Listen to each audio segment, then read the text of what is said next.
Olá pessoal, tudo bem com vocês? Muito bom dia, bom início de domingo. Hoje é dia 21, sabadão, gravo para vocês, mas esse vídeo da Itaúsa é clássico aqui no Clube dos Dividendos, todo domingão, na madruga aí, dependendo da hora que eu acordo. Domingo, amanhã, dia 22, eu vou acordar cedo para chuchu, porque tem o jogo de novo lá em Mogi Guaçu, 1h15, às 8h30. Putz, tem que gostar muito de basquete para que aos 32 anos, já não mais profissional, ir até Mogi Guaçu, de Jundiaí, jogar basquete. Pessoal, é isso. E vocês estão vendo aqui a pouca telha. Eu também perdi uma aposta, paguei uma promessa que o dólar, apostei que o dólar iria fechar o ano de 2021 abaixo dos 5,30. Ele até fechou abaixo, fechou a 5,28, mas rolou o contrato, né? O contrato do mês de janeiro abriu a 5,32. Então não tive que raspar na zero, mas rapei ali na 5, na 4. Aí tô, né? Beleza nunca foi meu forte, mas confesso, né? Estou bem, minha autoestima está bem baixa. Depois desse evento, raspagem. Ainda mais eu tô me olhando ali de óculos, puta, fica um negócio horrível, né? Mas enfim, pessoal, mulherada principalmente, não se assustem aí, sou eu ainda. Não que com a pouca telha normal, né? O telhado normal não era de muito assustar, né? Mas confesso que raspado é bem pior, né? Mas vamos lá, pessoal. O comentário de hoje é Itaúsa. Como a Itaúsa tá lateral, eu vou trazer aqui para vocês dois relatórios da Levante, tá? Um A com açúcar em relação a Itaúsa e dividendos, tá? Eu vou dar o meu pitaco aqui sobre os dividendos, não falar sobre os dividendos pagos no ano passado. A gente até pode visitar os dividendos pagos no ano passado, mas é dizer para vocês que este ano aqui, a depender do primeiro trimestre, a gente pode esperar mais dividendos da Itaúsa? Sim, tá? A depender de como vai ser o crescimento econômico versus dívida pública, mas principalmente versus inadimplência. Se o CAGED, se o PNAD vai conseguir segurar ali esse desemprego a 8, a 7,5, a 7 vai apertar esse desemprego sem mesmo assim pressionar tanta inflação? Vai depender do câmbio, e o câmbio, pessoal, depende de uma dinâmica não só nossa aqui, de expectativa fiscal, deve vir âncora fiscal, deve vir também a reforma tributária, mas como é que vai estar esse trade China?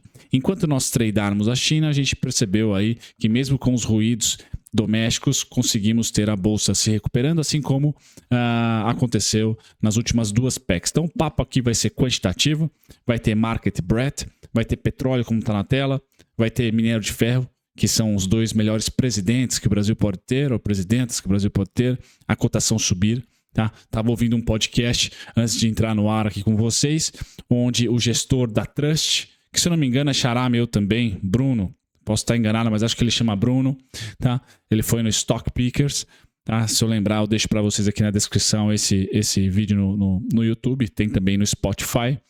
E ele comentava, né, ele fez uma continha de padeiro, segundo ele de padeiro, mas deve ser muito mais complexa do que uma simples conta de padaria, em que se o petróleo subisse algo em torno de 3%, de 3 a 10%, a implicação fiscal em termos de arrecadação era muito maior do que isso. Era bizarramente maior do que isso. Então a gente realmente depende, tá, do preço do barril do petróleo, dessa continuação que o mercado hoje e o gráfico nos mostra, tá, dessa expectativa de que sim, vamos tradar essa China na reabertura. E eu confesso, pessoal, né, trazendo para vocês hoje, dia 21 de janeiro, que o trade do minério foi lá em novembro. Então vamos lá, novembro, dezembro e janeiro, porque está subindo ainda. O trade do petróleo, muito provavelmente, deve ser janeiro, como vocês estão vendo aí no gráfico subir. Tá? Espero ter gerado valor para vocês nas Junior Oils, na própria Petrobras também, mas principalmente para quem acompanha petróleo como grande, vamos dizer assim, atração de recursos para emergente, logo para o Brasil. Que na América Latina aqui, a gente exporta bastante. Se a Venezuela fosse aberta e eficiente como nós somos no pré-sal, por exemplo, também seria a maior produtora do mundo, mas não é o caso. Então a gente está como principal produtor aqui da América Latina, sem guerra, sem nada, deve vir fluxo. E a gente está vendo fluxo gringo muito forte brasileiro. Tá? O que está impedindo nossa bolsa de performar muito bem, como o México, por exemplo, que é um parceiro que esse ano, pessoal, principalmente no primeiro trimestre, é o cara que a gente tem que monitorar. tá? É o cara que a gente tem que monitorar, é quem está mais competindo pelo dinheiro externo. É o México, que também é exportador de petróleo, no caso, tem características mais próximas da nossa aqui, da nossa economia. Tá? Mas o petróleo vai subindo e eu confesso que o setor de mineração, o pessoal já andou. Tá? E o mercado imobiliário chinês tem sérios problemas. Tá? E eu vejo que o oposto, o mercado de serviços, o mercado de consumo, o mercado de turismo chinês tem muito mais potencial do que o mercado de infraestrutura. Por quê, pessoal? Porque eu vejo que o chinês ficou tanto tempo travado, tá? Com a lei mais severa, legislações mais severas para o Covid, que essa abertura, tá? Essa flexibilização vai ter um primeiro baque em termos de confiança. O chinês médio, creio eu, não está muito confiante de sair, né? De pegar de novo a doença ou pela primeira vez. Teve toda essa cultura, não digo do medo, mas da responsabilidade de ficar em casa, que talvez em dezembro e até em janeiro o petróleo não reagiu muito. A gente não viu as viagens para a Europa aumentar, tá? Mas aumentarem. Mas eu acho que agora sim. Tá? Tem feriado na China nessa semana inteira aqui. Feriado lunar. O minério de ferro não negocia. Tá? Quer dizer, negocia, mas não tem, porque é Singapura. Mas não tem aquele volume gigantesco. Eu acho que o grande protagonista da semana tende a ser o petróleo, principalmente se a gente vê uma invasão, tá? De chinês na Europa. E isso já está batendo nas bolsas europeias, que subiram muito essa semana. O S&P ficou no lenga-lenga e a bolsa europeia subiu bastante, os emergentes subiram. E a gente aqui ficou, infelizmente, naquela entrevista do Lula para a Natuza, da Globo News. Nós tivemos aí, quando ele invadiu o econômico, o assunto econômico, ele foi bem antimercado, né? Falou aí alguns entreveros em relação ao Banco Central, e o principal que o mercado precificou, na minha opinião, foi os 4,5% de inflação. Por que a meta da inflação não é 4,5% em vez de 3,25%? Então, acho que o Copom, no meio do ano, quando se reunir, né, o CMN, perdão, Conselho Monetário Nacional, quando se reunir, que tem Simone Tebet e Haddad entre eles, tá, entre as cadeiras, tá, talvez o mercado esteja precificando que o Banco Central vá mais para o governo. Tá? E até aumente essa taxa, essa meta de inflação. E eu, na minha opinião, acho que vai aumentar. É isso que está fazendo preço, só que não para 4,5%. Né? Deve aumentar aí para 3,75%. Deve sair 3,25%. Assim como acho que o Fed, em algum momento, pode também, em vez de 2%, ir para 2,25%, 2,50%. Porque a inflação, com essa abertura da China, tende a prosperar por mais tempo. Certo? Tende a prosperar por mais tempo, por quê? Porque pode vir aí uma especulação forte, a depender dos dados econômicos, e aí eu digo especulação, tá? No preço do barril do petróleo e no minério de ferro, já nem preciso dizer, que é o próximo gráfico que eu entrego para vocês. Minério de ferro não saiu dos 110 e foi para os 120, não, pessoal, ele saiu dos $75 a tonelada para os 126. Fechou antes da semana do ano novo lunar chinês aos 126 na máxima. E eu tenho aqui os alvos máximos de 133 e 139.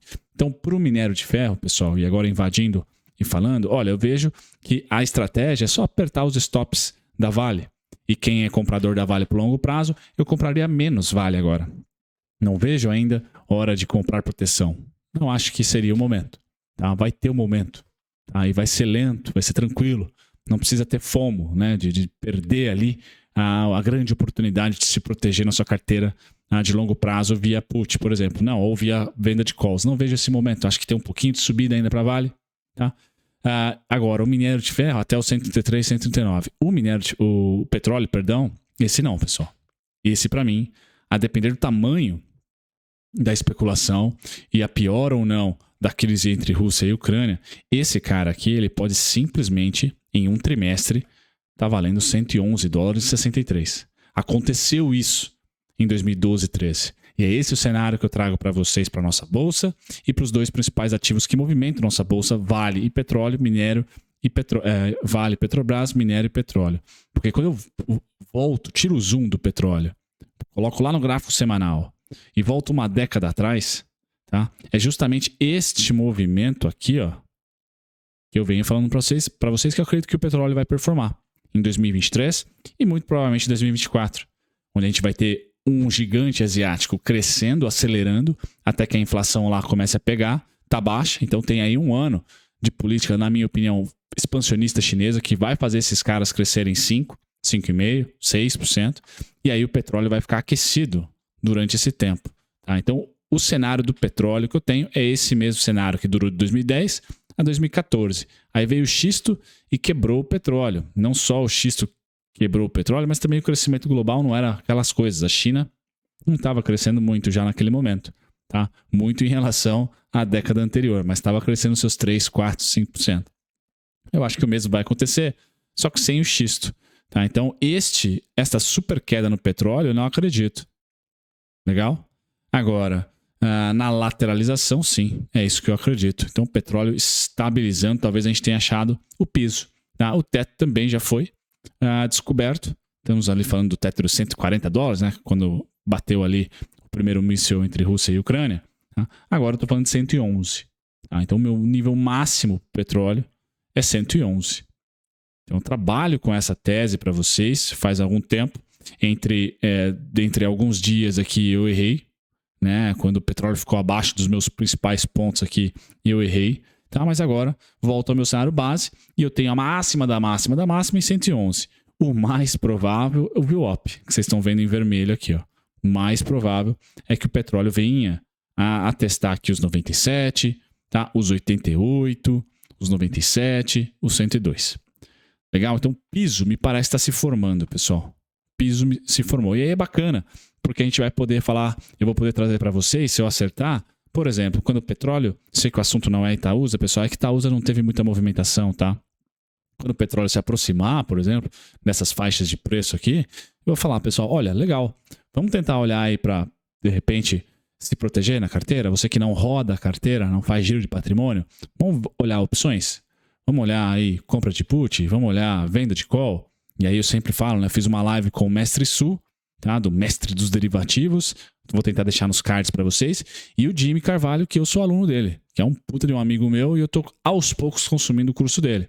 Tá? Então por isso que eu venho falando também aos poucos de opções. São esses dois craques, o Jimmy é um nível acima até, porque eu acho ele, além de um cara muito avançado nas opções, ele é muito didático. O Su, eu ainda preciso ser mais craque em opções para absorver. Quem assistiu a live sabe, o cara é uma máquina e tem muita experiência no mercado. Então, cada vez mais eu vou trazer opções, mas eu direciono vocês hoje e sempre vou direcionar para esses dois, porque eles estão anos-luz, pessoal, na minha frente.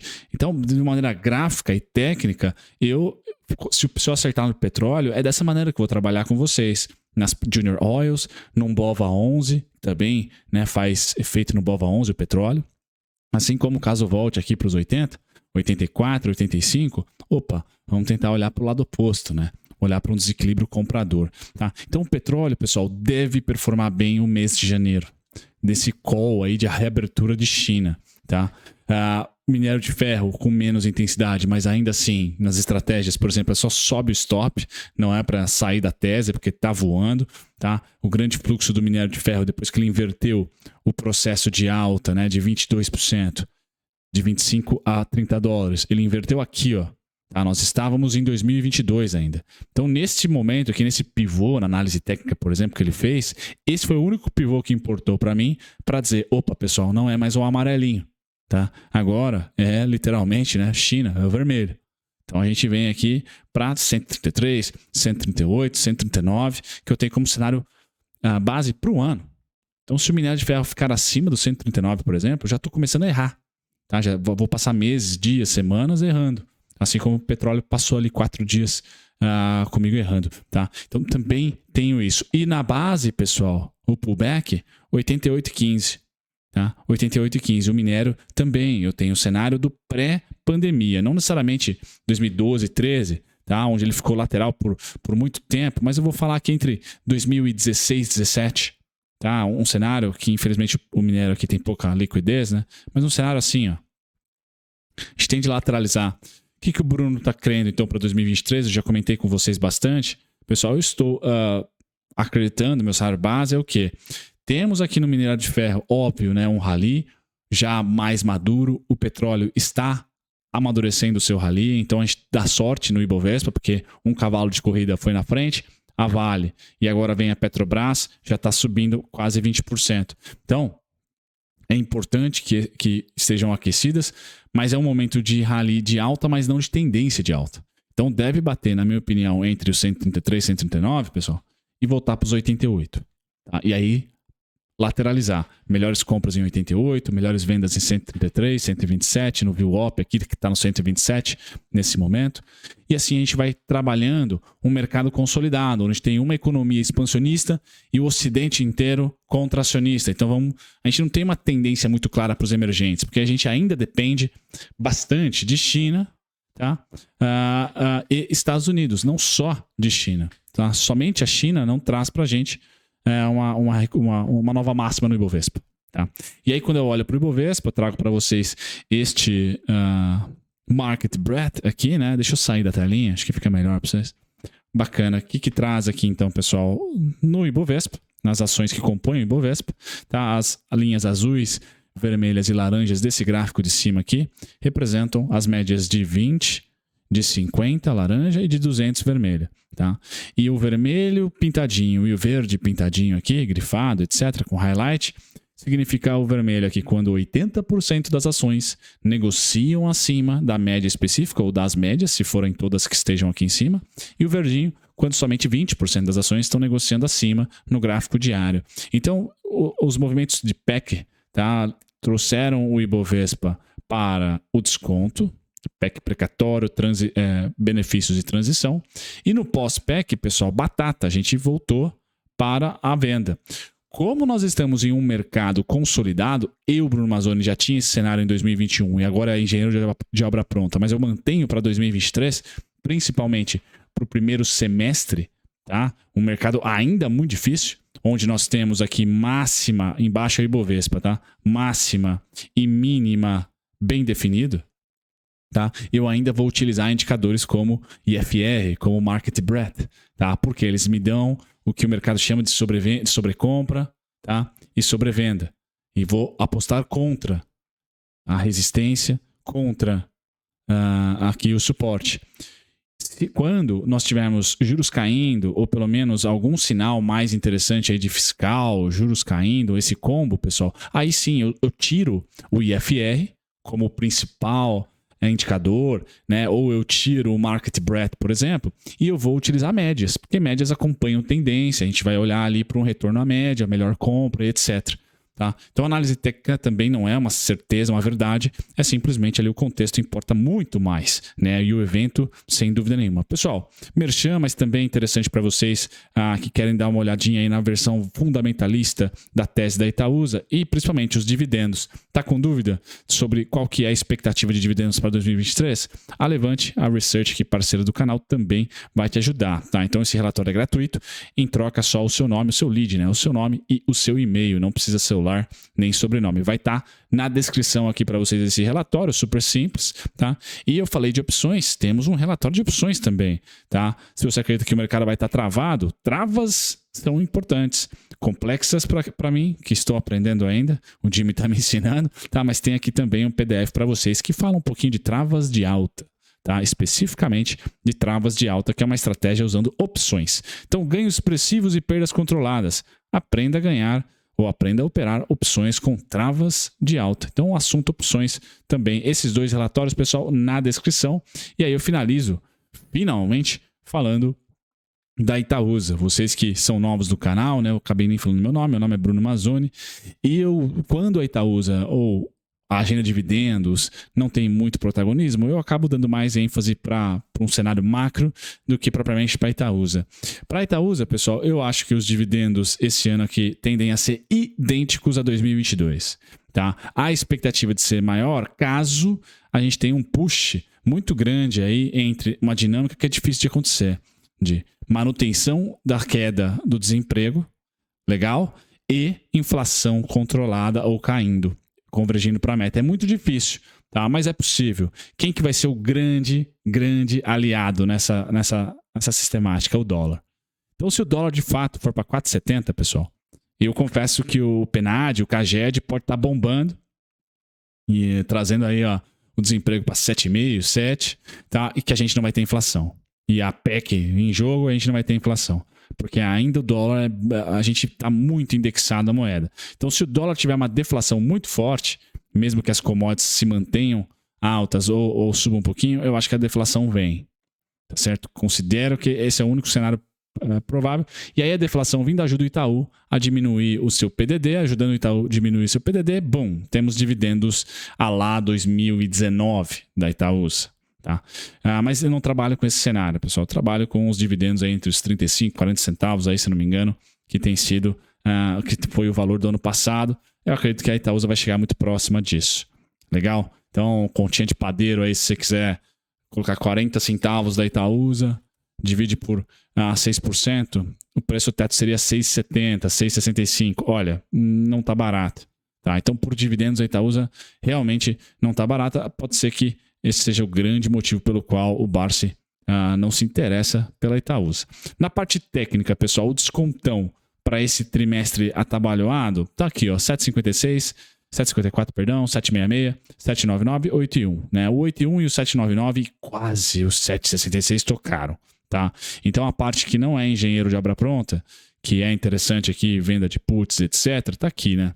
Tá nesses 4 números, que também não deixa de ser um suporte. Qual que é o fluxo que eu caço, pessoal, da Itaúsa para raspar compra? O mesmo, de 2021 para cá, tá? Que é de 22% a 24%, tá? Que foram os fluxos aqui pós-circuit breakers da pandemia. Não mudou, tá legal? Vai me surpreender se vier uma talagada da pandemia, assim, ó, e pau, vim lá para baixo. Eu tenho os alvos aqui em 6,4, 5,79, 5,6, mas não é cenário base. Meu cenário base é que a oportunidade aqui no amarelo, a partir do amarelo, tá? A partir do pontilhado aqui, 8,98, pessoal, eu passo a comprar menos. Então, se eu compro R$100, eu começo a comprar 90, 80, 70, tá? E eu só faço rebalanceamento, tá? Caso ela atinja o verde, que é cenário base. Tá? Não para 2023, mas para 2024. 11,26, 11,73, 12,85. Legal, pessoal? E também, eu vou ser bem honesto, tá? Eu miro aqui as altas, tá? Elas também são simétricas. Você tem 2 fluxos, né? O roxo e eu vou pôr o verde aqui, ó. Tá? São 2 fluxos de alta. Legal? E eles, caso eu projete a partir da mínima feita, não chega nos 11 e pouquinho, tá? Então, tem intermediários aqui onde eu poderia utilizar opções, né? Fazer aqui algum tipo de venda de call ou compra de put, mas não seria o caso também, pessoal. Por quê? Porque o setor financeiro, peguem o histórico, e já finalizo o vídeo aqui para vocês, o setor financeiro, ele vai melhor que o Ibovespa, quando nós temos o fiscal expansionista e a monetária contracionista, ou seja, juros altos e procura pelo dinheiro, porque o fiscal está estimulando a economia. Tá? Então eu tendo a acreditar que o IFNC vai bater o Ibovespa esse ano. Tá? Então eu não sou um vendedor, a não ser que, tá, o IFR esteja... Vamos voltar lá. Perdão, esqueci de falar. O IFR, base semanal, que é o que eu utilizo, tá, esteja na sobrecompra, como esteve aqui. Qual a parte melhor de compra, pessoal? Aqui, na sobrevenda. Aqui, sobrevenda. Tá? Agora, como eu estou achando que o IFNC vai ter tendência, vai ser o único setor ali que vai ter tendência, não vai ser utilidade pública, não vai ser commodities, vai ser o IFNC, tendência para o ano inteiro. Tá? Eu começaria a achar que, olha, dos 50 não passa. Tá? Do meio do IFR aqui não passa. Então a oportunidade da Itaúsa sempre vai ser dos 50 para baixo esse ano, na base semanal. Se a semana tiver com menos de 50 IFR, pô, é uma semana que o preço tá legal. Tá? Porque eu tendo a acreditar, essa área base meu, que vai testar aqui a sobrecompra. Legal? Agora sim, pessoal, posso finalizar para vocês. 24 minutos de vídeo. Meu Deus do céu. Bom domingo a todos. Tchau, tchau.